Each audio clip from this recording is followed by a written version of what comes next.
Welcome, everyone. Thank you for joining us for In Our Own Voice, a presentation to raise awareness for mental health conditions. Before we get started, I just want to let everyone know there will be a Q&A at the end of the presentation. If you have questions during the presentation, feel free to type them into the chat box. You should have an option to type in, and we'll scroll back up and try to address them at the end. If you would like to remain anonymous with your question, there should be an option right above where you type.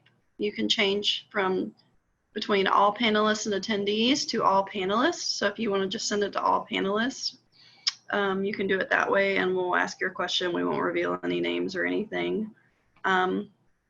And then before we get into it, I just want to talk about a few more presentations we have coming at the library. On Tuesday, July 14th at 6:30 p.m., we have a family history workshop. And then Thursday, July 23rd at 6:30 p.m., there's a children's mental health behavior management pointers for parents and when to seek professional help. Those are both available over Zoom. You can find the links on our website and also on our Facebook page. So we are joined today by Beth and Ashley from the National Alliance on Mental Illness, also known as NAMI. Beth Dees works full-time at the Appalachia Center as the Recovery Coach Coordinator. She's a board member with a local chapter of NAMI and works with various other mental health organizations. Beth is also an activist, dreamer, writer, and dancer. Ashley Evard sits on the board of NAMI Tallahassee as the first vice president. She helps run and maintain NAMI's Connection Support Group, which is currently being held weekly via Zoom. She has participated in many NAMI programs, including crisis intervention training, In Our Own Voice, Ending the Silence, and various panels. She is passionate about spreading mental health awareness to the community. And with that, I will hand it over to Beth and Ashley. Hello and welcome. My name is Beth Dees, and I am here to talk about NAMI, and I'm here to talk about mental health issues, but I want to mention dreams first. I think we all have them, though sometimes they can get lost along the way. Sometimes our dreams can even change. Having a mental illness changed my dreams. That wasn't a bad thing, it's just an is. I'll share more in a minute.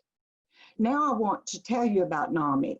NAMI does stand for the National Alliance on Mental Illness, and it's the largest grassroots mental health organization in this country. We provide advocacy, education, support, and public awareness so that all people affected by mental illness can build better lives. Now, NAMI Tallahassee has a very active chapter. We offer free programs to the community, among them family-to-family class, peer-to-peer class, Ending the Silence program, Sharing Hope, and this one, In Our Own Voice. We also sponsor peer-led support groups called Connections. Another important service is helping sponsor crisis intervention training, where over 600 area law enforcement personnel have been trained on how to work with those having a mental health crisis. And now I'd like to turn it over to my co-presenter to introduce herself. Hi, my name is Ashley Evard. I'm 24 years old. I currently volunteer with NAMI as a facilitator for NAMI Connection, which is the peer-led support group that Beth just mentioned. I am a teacher at a preschool, and I enjoy meeting new people, being active, and trying new experiences. Now we're going to have a short video.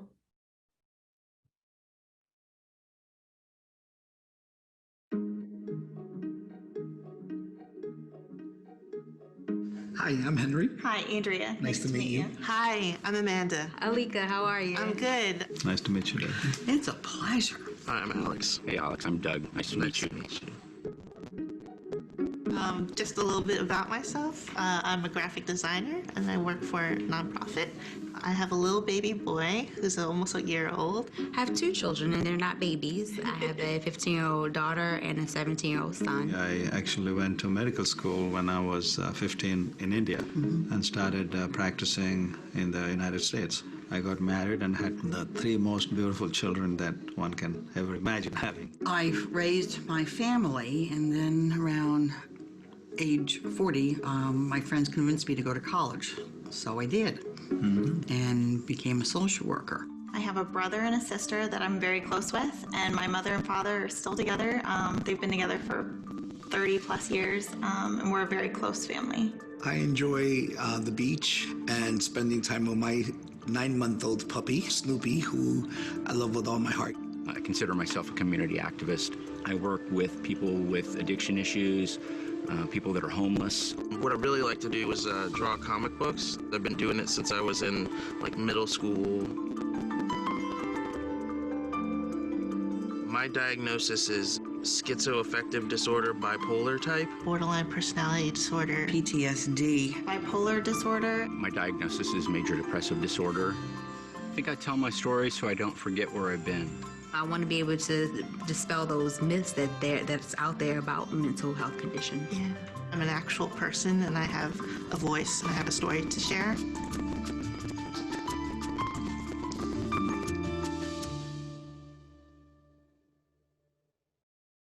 I started having symptoms of depression and who am I, existential questions, since I was 15. And I used to say to myself, I'm having my midlife crisis at 15 years old. I was suffering from this unbeknownst to me for most of my life. I was in my early 30s. I had a 6-year-old and a 2-year-old. My husband left for work, and I closed my bedroom door, and my sons were on the other side of that door, and I was done. With depression, I would not go to work. I would call out of work for days on end. I didn't eat. I slept all the time. There was about a 3-year period in my life where everything I did and said was sort of a product of the world of delusions that I was living in. For quite some time, I didn't even recognize my symptoms because hypomania can look organized to me. So I can get a lot done in a very little bit of time. And it didn't become a problem until they noticed that I wasn't sleeping for days on end. I hallucinated every single day. I had hallucinations with all 5 senses. And then the anxiety sort of builds and builds and builds until it becomes kind of like a paranoia where, everything is sort of out to get you. I couldn't express any normal emotions. I couldn't cry. I couldn't do so many things that people did, and it would bother me.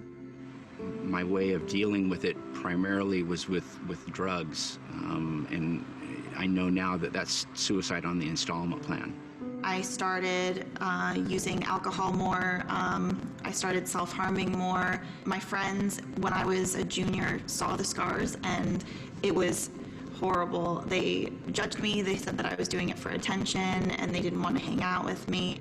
I started self-medicating for a while, and not drugs or alcohol, but with gambling. After I lost my job, I became homeless. I committed minor crimes to feed my drug habit, lived on the streets, and finally, eventually was arrested and sent to state prison. As a result of my illness, it led to some criminal activities. I've served 5.5 years' time in prison. And when that happened is when all these things got unraveled. Some people said bipolar disorder, some people said ADHD, some people said PTSD, and none of them seemed to make sense for me.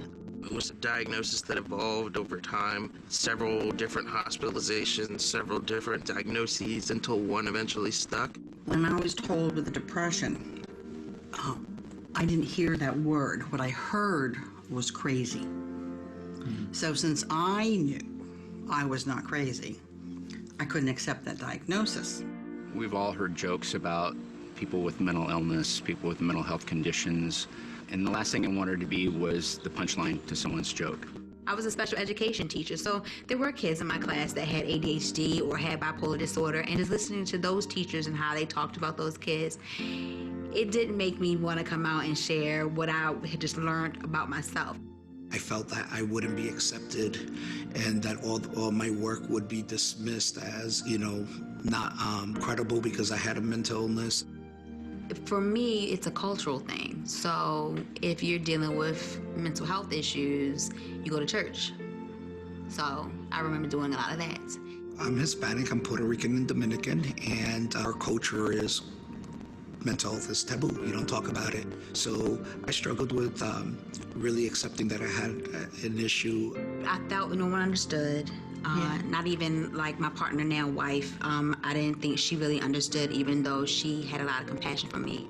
I just felt very isolated and felt very alone. And there were times that I did contemplate suicide. Christmas Day, took all of my pills and I was going to overdose. And I'm sitting at the edge of the bed with the pills all right there. It was never about being dead. It was just ending the pain. And these friends that somehow I've been blessed to have developed over the years knew something was wrong, but they found it.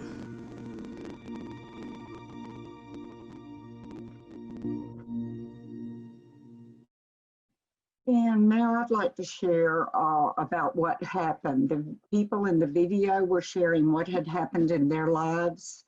And I started out by having high excited moods followed by deep depressions when I was around 19, early in college. But I didn't get help because I just thought it was part of my personality. My dream was being an investigative newspaper reporter, and I've got off to a good start interning under one in Washington, D.C. I worked in the House of Representatives press gallery. I didn't have an office, a desk, or even a chair. I just shared a regular phone. There was no cell phones then, and I was assigned a place to stand. After that, I got my first job as a reporter. I did well meeting fast-paced, short deadlines on stories about abortion, teenage pregnancy, deinstitutionalization, race relations, etc. But I thought that having many breakdowns after big stories were just part of the job. As years went by, my mood swings and particularly the depressions grew worse. Then on my 35th birthday, I had a major manic episode and I was diagnosed with bipolar disorder and generalized anxiety disorder. Now, the word recovery really wasn't used or believed in 30 plus years ago. At that time, I truly felt my life was over. From what I researched and what the doctors told me, I would be lucky to work at all, do things like have a relationship and get married, and that I would take meds every day for the rest of my life. Now, during that first major manic episode, I didn't sleep for nights.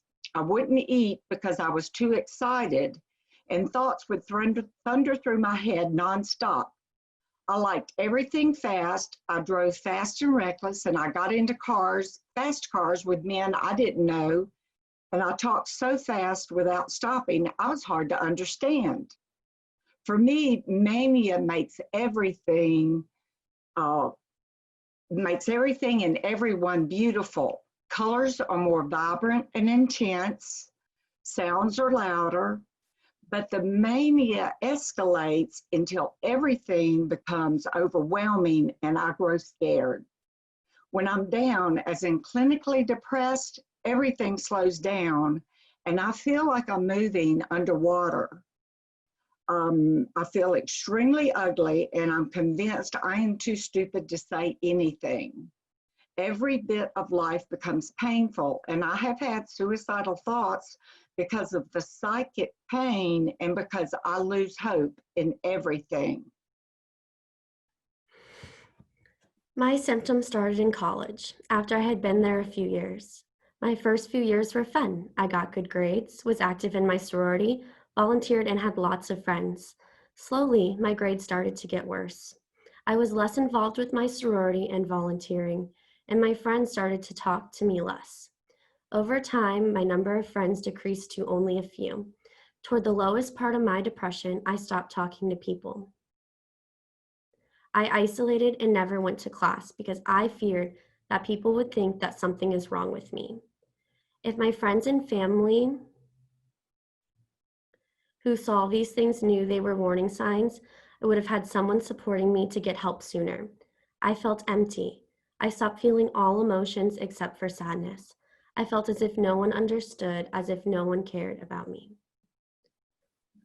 I felt alone in this world and misplaced. This led me to move home mid-semester, where I thought everything would get better. To my surprise, it didn't. Things only got worse. I isolated more, had no confidence, would cry all the time, and always be upset. I would try to talk to my family, but they would just tell me that everything was okay and that I was going to be fine, which just upset me more and made me feel more alone in this world. I no longer enjoyed the things I used to. I told my dad no to everything. Going to the movies, going for a bike ride, everything he would come up with that I used to like to do, I would say no. I had no idea who I was anymore and had a real problem finding myself. I was lost, felt as if I had no purpose, and could not see the point to my life. I wondered why I was put into this life and felt like I had no reason to live. I felt like there had been a mistake. There was no way I was placed on this earth to live this life and questioned most days why I was even alive. That's when my father, who's always been supportive in his own way, stepped in and had me go to Capital Regional for a mental health assessment. Then I was placed in inpatient for a few days. I went months before my dad forced me to go and seek help. I told him I didn't need it and that I could figure it out by myself. I did not need anyone's help. I was already seeing a therapist twice a month and she thought I was fine. However, he forced me to go anyway, which I was not happy because they sent me to go inpatient first. However, my one glimmer of hope when I was in inpatient was Grace, a social worker who helped me find my strength again and helped show me my life was worth living. This helped me take my condition seriously and really try to get better. Before meeting her, I had no hope and figured that I deserved to suffer. We're going to watch a short video about what helps.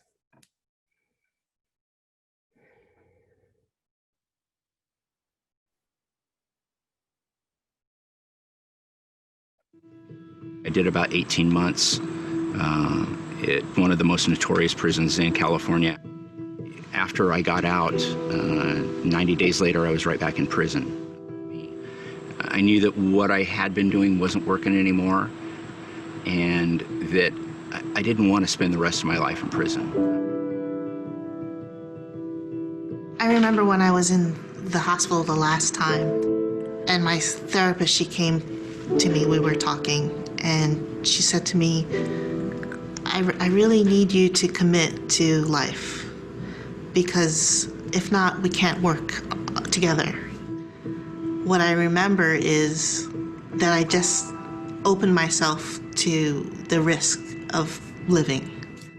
So I knew I needed to get help, but I didn't know what help looked like at that point. I didn't even know if it was possible. When I ultimately became aware of the fact that I did have, a mental health condition, I always call it the best day of my life, because it was just infinitely better than what reality I was living in. I feel more liberated. I don't have any skeletons in my closet. I would have saved myself a lot of headaches if I would have accepted it a lot earlier in my life, but you can't change the past. You just turn the page and just start a new chapter in life. Once I realized, I had a mental health condition, the very first thought on my mind was, okay, how am I gonna get on top of this? I didn't recover from pneumonia all by myself. I didn't recover from depression or post-traumatic stress disorder all by myself. It took many years to find the right therapist, and I think what made them the right therapist is that they really seemed to genuinely care to listen to what I had to say. I find it's always really necessary to sort of advocate for myself, within the mental health system, just because I know if I don't do it, nobody's gonna do it. The doctor at first wanted to see me once a month, but I was like, no, we're meeting once a week.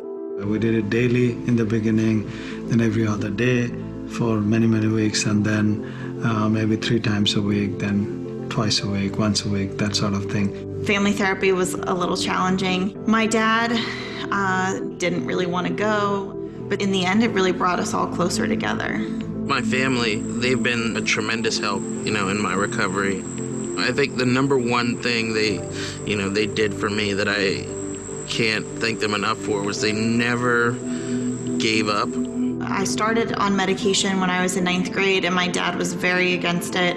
My mom is a little more open, and she wanted me to get on medication. She knew that there was something that just chemically wasn't right with me. I still feel my depression every single day, but the medication I take just gives me the ability to do the things that I need to do. I think it's important to kind of be in tune and communicate with your doctor with the different side effects. The most pronounced side effect for me was this overwhelming sleepiness that I would get. The side effects that really bothered me the most was not being able to think, just confusion. The only one that I have right now is the weight gain. Here's the compromise. I think I'm still cute. So. Yes, you are. I think the one thing that I've learned is that recovery is an ongoing process. You don't just start taking a magic pill and get better, or find the right therapist and get better. You have to work at it every day. It's important for me to keep up the routines that I do, even when I'm doing really, really well. That just kind of reinforces my path to wellness. It's very important for me to have things organized, written down in a calendar somewhere, so I know what I'm doing at what time. I realized how much better I function during the day with a full night's sleep. My grandkids, my family, my friends, can't get enough of them. Positive self-talk, that's something I practice often for my recovery. If I ever feel myself getting stressed, anxious about something, I'll say, I got this, I got this. Nothing can take away your peace.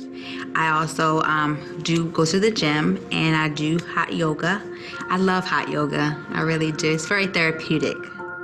I didn't even realize I was spiritual before.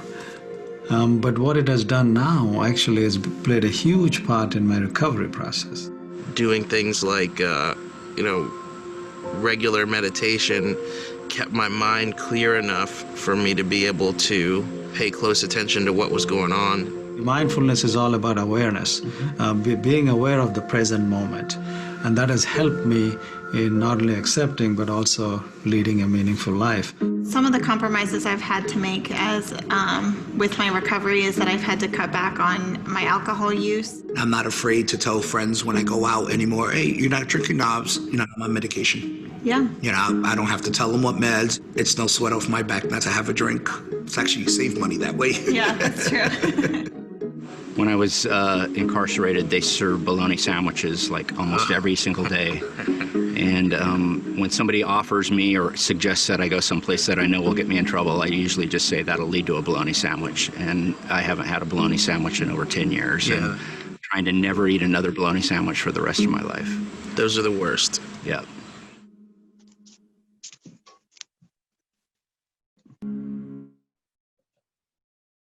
Okay, now I'd like to talk about what helps. We don't yet understand the exact biological origins of mental illnesses, and because of that, treatment is not precise, recovery is not linear, and relapse can happen. Although it did take years to get my cocktail of medications balanced, I believe my staying steady on my medications has played a big part in my staying well. I also started a support group on my own because the small town that I lived in at the time didn't have one. Just being around others living with similar issues was helpful because I knew I was not alone. Plus, I was around people who were living successfully with their illnesses, and so they served as role models, helping me believe I could do better. The biggest step for me in my rearranged dream was about 12 years ago when I pursued a job as a peer specialist. Peer specialists are people who live with a mental health and/or substance use disorder, and they work with others who are also interested in recovery.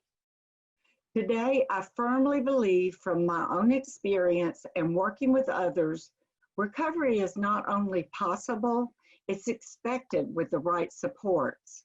I see doctors, a therapist, I get blood tests, take medications, and follow a daily self-care program that keeps me balanced. Even if I do have a relapse, I have an active plan that pulls in family and friends to help me get help. I say I stay well about 90% of the time. Joining the outpatient program and having a group helped me to realize that I was not alone. The outpatient program helped me to not only accept my condition, but taught me skills to live with my condition. I would not be here today without the outpatient program and support from my family. Accepting that something was wrong is a huge part of recovery, because without acceptance, I would not have learned the tools and skills that I need in order to carry out the simplest of daily tasks. The tools that have helped me are taking my antidepressants every day, attending support groups regularly, and knowing that I have coping skills when things get bad. When something triggers my feelings, I can call a friend or family member that I know is supportive. I exercise, watch a funny movie, hang out with friends, or read. Anything it takes my mood back to being positive. I have learned how to replace my negative thoughts with positive ones and to question if my negative thought really has any merit. I do this by asking if the thought is a fact and true or an opinion and made up. Most of the time, it is just an opinion that I made up in my head and thought to be true until I take a step back and look at it through a different perspective. In my recovery, I have refound my hobbies and things that I enjoy, which are bike riding, walking, meeting people, volunteering, kids, going to the movies, trying new things, and putting myself out there. My recovery has been a slow but steady fight. March 2017, I graduated the outpatient program. Then that May, I went to NAMI connection training, where I have met my co-facilitators who have been extremely supportive and great listeners when I need someone to talk to. That August, I got my very first internship. Then September, I found a job babysitting, which I really enjoyed. At the end of September, I got invited to go to my very first NAMI conference in Orlando. In November, I spoke at my very first Ending the Silence presentation. A year after being released from the outpatient program, I finally found the right medication that works for me. I have found a way through NAMI not only to help myself, but to be able to help others as well. My recovery has helped me to see a future for myself. I do not know exactly what is in store, but I do know that I'll be led down the right path, and just to take my days one at a time. We're gonna watch the last video.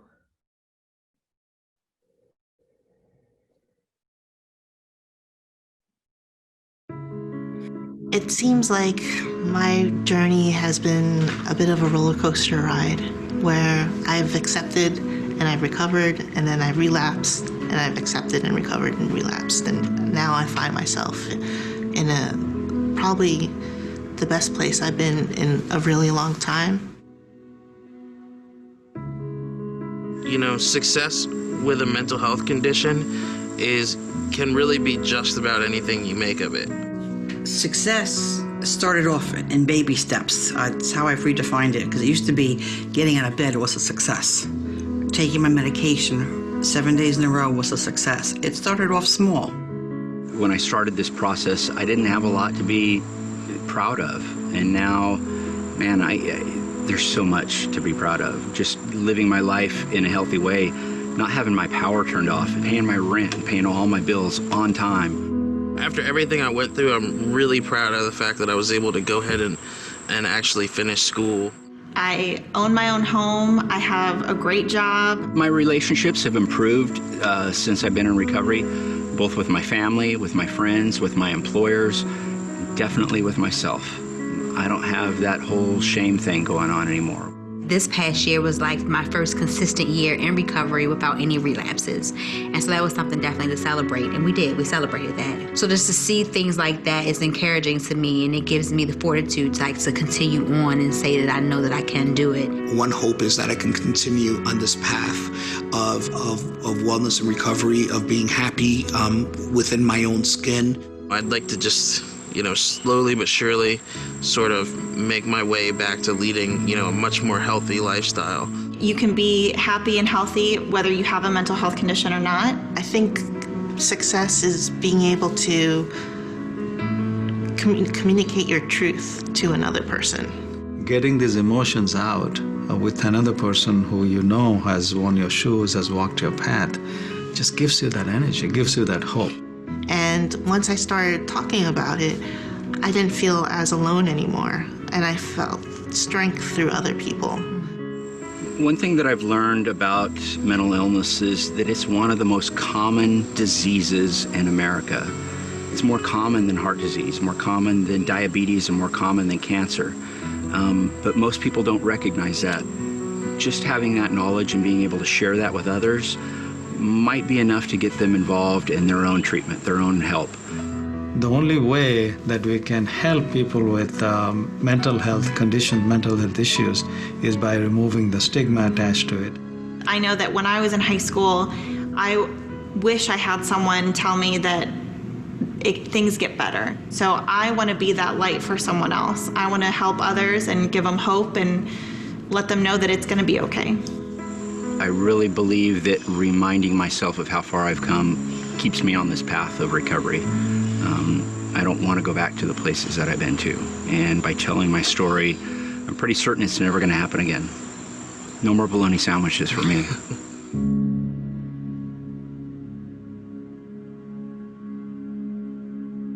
Now, I'd like to talk about what I see as being next. For me, recovery from a mental illness is a dream come true. It does not mean everything is perfect and that I don't still struggle sometimes. As I said in the beginning, dreams can change, and that doesn't make them any less important, happy, and comfortable in my own skin. It means long stretches of time without an episode. It means my working psychologist full-time as the peer specialist coordinator. It means years of being happily married and having good relationships with friends. And importantly to me, my lived dreams means I can also spend time volunteering, working with others with similar challenges to mine. I've learned helping others helps myself. And I've learned dreams can change, dreams can evolve, and that's a good thing. I am sharing my story today because I believe that being aware of mental health and the warning signs can help everyone. Knowing what mental health is can lead individuals to getting help and get them that much closer to recovery. If mental health was talked about more, it would be a lot easier to not only get help, but to be able to figure out what's wrong. I know for the longest time I could not figure out what was wrong with me. However, if I knew more about mental health, I think that I would have realized it was depression a lot sooner than I did. I believe my friends and family would have known it sooner as well. I believe that talking about this and being more open will save lives, and that is my goal. Having a mental health condition does not need to be scary. However, society makes it out to be. I believe it needs to stop. Individuals, including myself, have normal, everyday lives and live with a mental health condition. We are not alone. Okay, we're going to open it up to questions right now. If you guys would like to ask me and Beth. So we are going to open the floor to questions. It looks like we got one already. How has the current stress with the pandemic affected you both? Beth, would you like to go first? Sure. I just think like everybody, you know, it has been very stressful and I have felt it. And it has caused me some additional problems with my mental health issues. But what I've done is, and I know to do this anytime I'm triggered by other things, I have to what I call tighten up my self-care program or my self-care plan. For example, I've gone to see my therapist and my psychiatrist more often. I've started on a new medication. So I've just had to take more steps to offset the increased stress. So, and then I've really been working lately on positivity, because, you know, the negative mindset that comes from just the inundation of the news and, you know, the statistics and everything really was getting to me. So I have started looking at affirmations again. I've started making sure I read something positive in the morning, reduce my time on the cell phone looking at news. So it has been a concerted effort, because to me it has had an effect. So I've had to take definite steps with that. I know for me, a big change is just adapting. So I'm a preschool teacher, and school closed down pretty fast, right? Spring break, I expected to go back right after, never did. So just being okay and accepting of change instead of dreading it, and stressing about not knowing what's next. And just remembering to have fun and do things that I can that I like getting out and going for walks or watching my favorite movies or reading books and listening to podcasts. I mean, even just driving around listening to music helps me a lot, and has during the whole thing. So it looks like I had a comment about the lockdown creates loneliness for those of us who are single and cannot socialize. Do you guys have any tips? Yeah. So I know for me, we do Zoom groups weekly. So like getting on Zoom groups and being able to talk with other people who are going through similar things, which a lot of people are struggling right now with the loneliness. So being able to get on those weekly, and express yourself and see how other people are dealing and coping.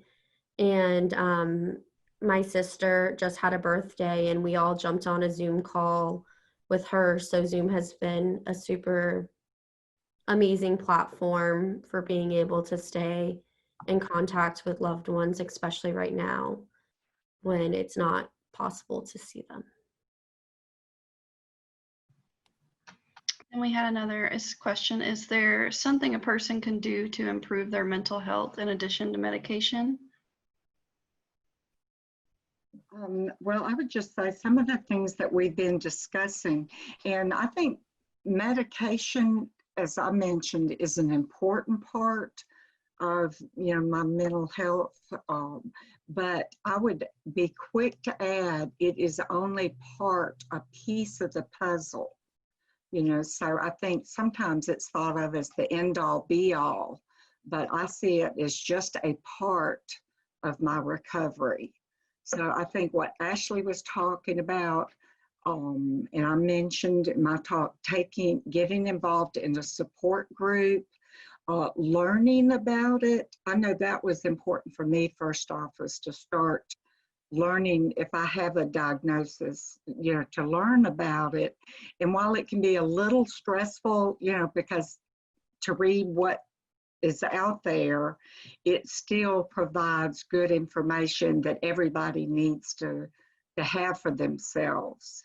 So support groups, and then taking part in your hobbies, and being involved with the community. If there's anything that you can do to help out with the community, you know, that's one of the 8 dimensions of wellness. So that's an important one. If you have, I would mention, if you have a spiritual side to yourself, developing that can serve as a big support to yourself. So that's something else I would add. And then Beth, what does a recovery coach do? I appreciate that question. At Appalachia, we have about 9 recovery coaches, and I would say that peer specialists and recovery coaches are the same thing, just different names. And they are people with a mental health issue and or substance use disorder, and they work a recovery plan. They are trained, and they turn around and work with other people that want to take part in recovery. So, and they do this through listening, encouraging, helping connect them with our community resources, helping them to look at, what barriers are they running into, but almost more importantly, they help them to discover their strengths and what are they good at, and just what are their good characteristics, and learn to focus on those and use those to take part in recovery.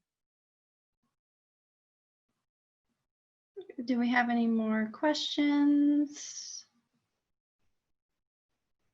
Feel free to type them into the box. So thank you guys for giving that and for sharing your stories with us. Glad to do it. So if we don't have any more questions, then we can wrap up the meeting. Do you guys have anything else you want to share? Or? No, just glad to be here. Just, glad to be able to do this. Thank you for the opportunity. Yeah, no, thank you. So then we will, if there's no other questions, we can end it for today. Thank you everyone for coming. And yes. Okay. Yes, thank you to Nancy for putting NAMI Tallahassee into the chat. That's the website for NAMI for this area. Give it a look if you've got the time. They have a lot of really, really great resources. And then if you go to the library's website, we also have a couple of NAMI's resources in their website listed on our mental health resources list. So yes, definitely make sure to check that out and look and see what they have to offer.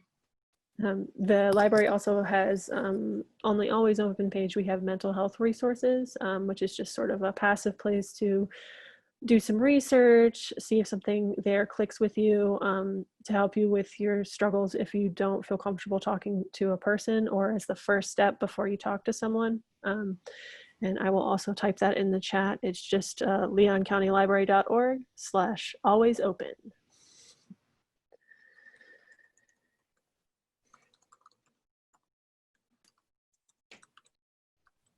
Okay, I have typed it in the chat. Okay, thank you everyone for coming. Thank you, Beth and Ashley, especially. Thank you for sharing your stories. Right. Take care. Thank you for attending, everyone. Yes, thank you. Bye-bye.